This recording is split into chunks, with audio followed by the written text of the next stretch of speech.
Hello, this is Charlie Ray of the Reasonable Christian channel. If you like my channel, please subscribe, hit the like button. If you have comments, put the comments below. Also, hit the notification bell so that you can be informed when I upload new videos. This morning, I would like to discuss the majority text critics who disagree with the Masoretic text whenever the Septuagint and the Dead Sea Scrolls and the New Testament all disagree with the Hebrew Masoretic text. So let's get into it.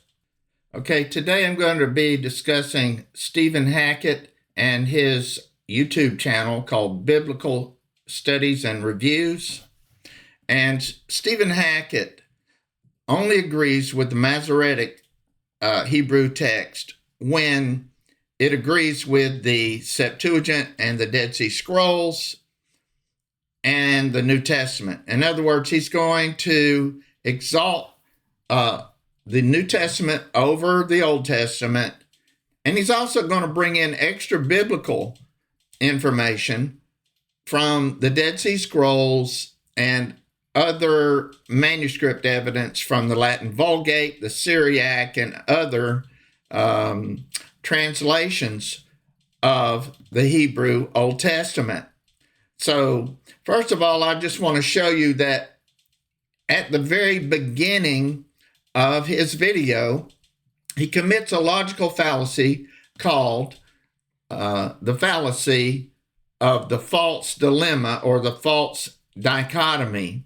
And I may not be able to get into all of the logical errors that he committed in this video because he has 8 errors supposedly in the Old Testament Masoretic text.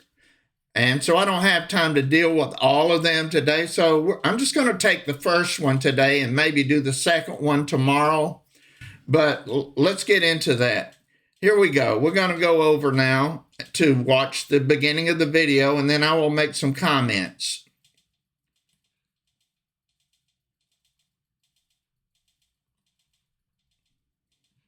Reading the New Testament and come across a citation of the Old Testament in the New Testament, and then gone back to the Old Testament to try to look at that quotation, only to find out that that quotation in the New Testament differed from what was in your version of the Old Testament.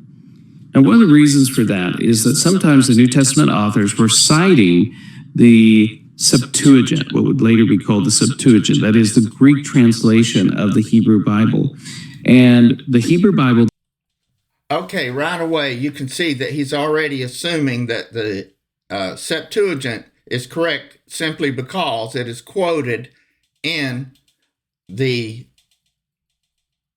New Testament, or apparently quoted at least, because it's supposedly word for word from the Septuagint. The problem with that is that there's 2 editions of the Septuagint. For one thing, the Sweet edition and the Aquila edition. I have a hard copy over here on my shelf. I haven't looked at it in a long time, but there are differences even within the hard copy that I have of the Septuagint. Hold on a second. Let me give you a shot of that.